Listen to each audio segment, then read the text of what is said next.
bạn này im một số này nhưng cho im một sau sẽ là tí theo sử dụng để trả nữa tí ta tổng một đại cho trả lên được chỉ tí nữa trong cao hành đi ơi trong cao thịt tiền trong cao chắp lời đi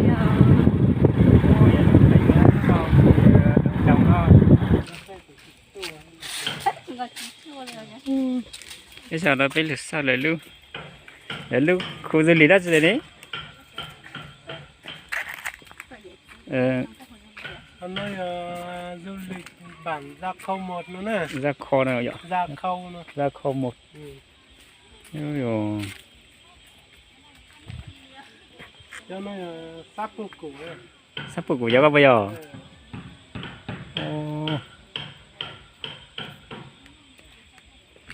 sắp của nữa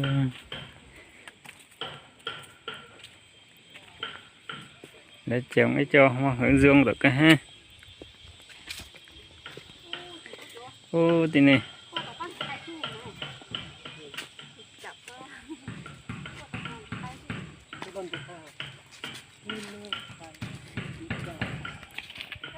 lớp khu du lịch này tại sao đã chỉ từ nhon lại phong phát tả lên nó lại nữa Nó tìm thấy mốc họ tự giác khởi nữa nè. sử dụng khởi lọ để treo xịt gió khởi nữa để cho ba này chỉ tua này để cho chỉ sắp bút củ này cây hạt rủi ấy.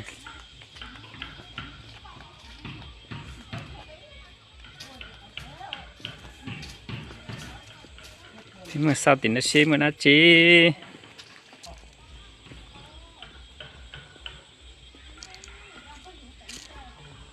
ô dồ sao thì nó học cái xe ô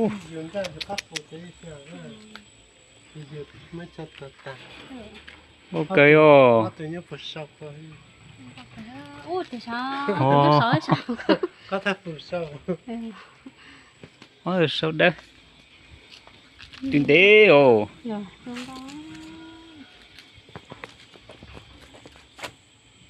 xinh xinh ha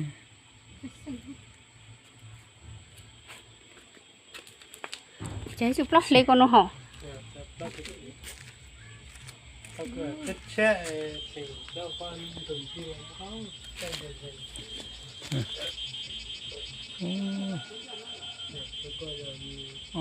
bay từ hoa hộ hoa từ sau đó đấy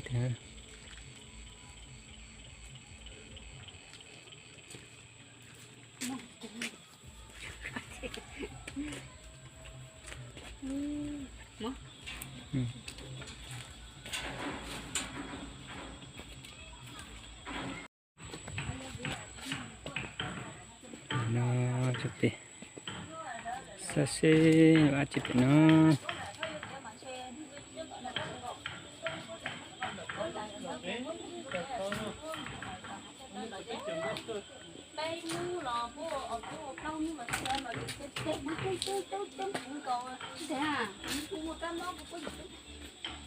nó cá chủ trong cái cây tận này thế nên nó nhậu xí cơ liều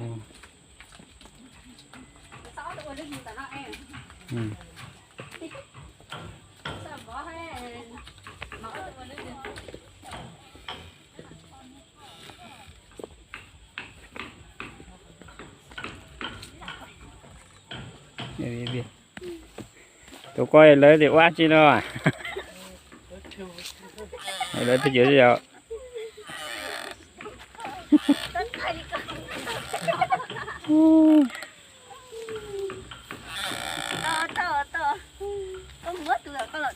lúc này à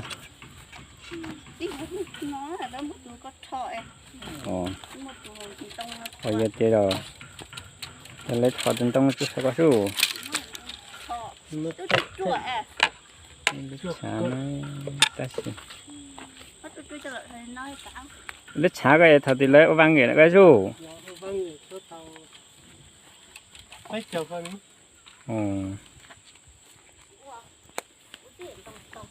để khó chơi gì nhớ nó giờ lấy cho mất chỉ khó rồi. giờ bớt thì bớt lúc sáng xong phải ha bớt tổ chức rồi đi Ồ.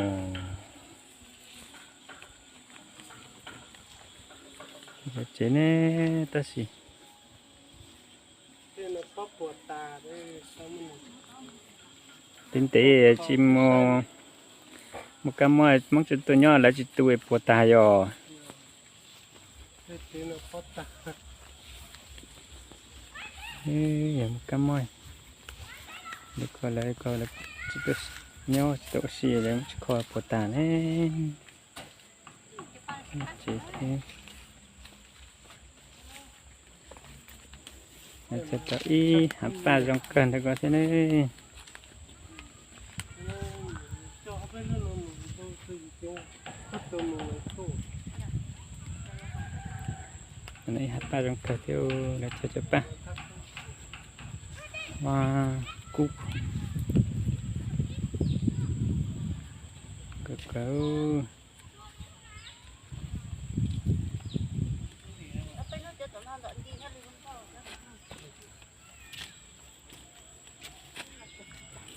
Đi lo nữa nó biết cho các món ở trên chả. Thì mình sao cho nòng lo hay lo loạn chả xí.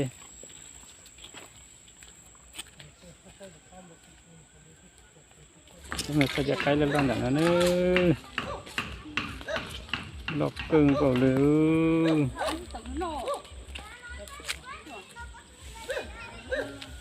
Xiết lùi vô.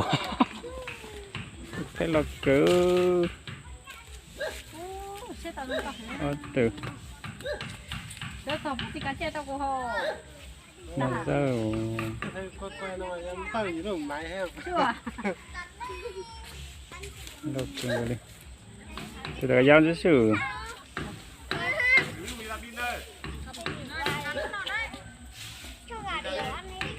Cô.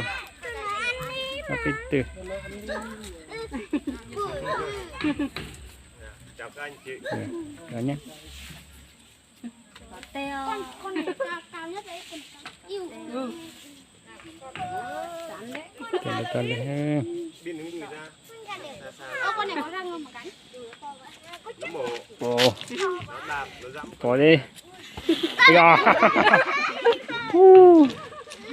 nó biết đạp nhau đấy Chào mở. Mẹ đạt. Có hai ngón chân này. Hai ngón này. Thì tao. Là cái nhớ là tao ấy. Đi ra à? Thôi nó tin là cái nó ăn chết rồi. Quay đây, mấy đứa nào? Này đến đâu. Cho có vấn lò. Quay đây để Cứ đứng đây. Nhận lọc cả đứa. Xịt được măng này. Ra chỗ này. Chú bố chỉ tay mà. Nhìn bố này. Không, nó không Thì vào. có sao cho lịch thiệt. Nào nhìn đây mà.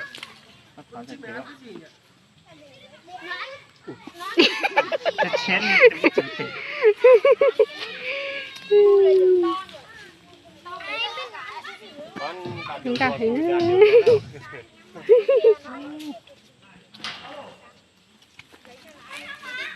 đi đi.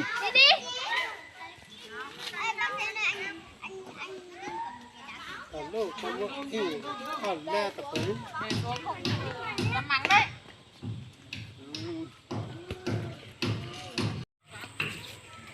Lúc cần gỡ.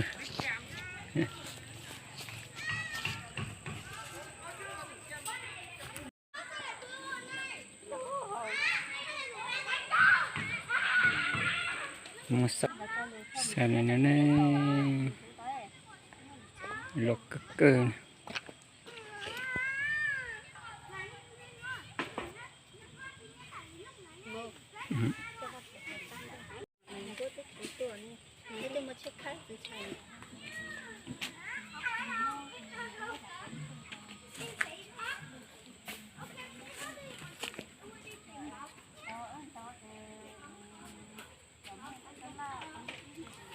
khả năng được cái này cho nên đạt điều nè nó sẽ đun măng nữa sao thì vào tàu một chỗ nó này sẽ đun này là cái đi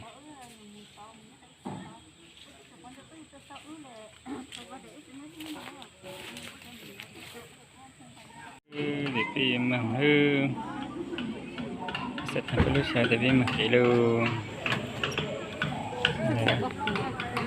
Trong cao hành đi ơi, trong cao thịt tiền, trong cao chắp lời đi rồi.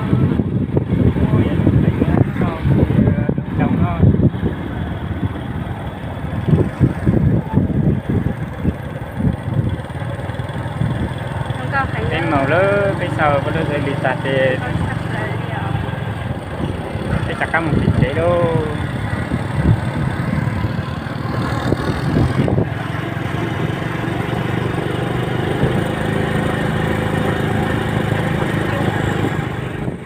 phải lên được chế nhé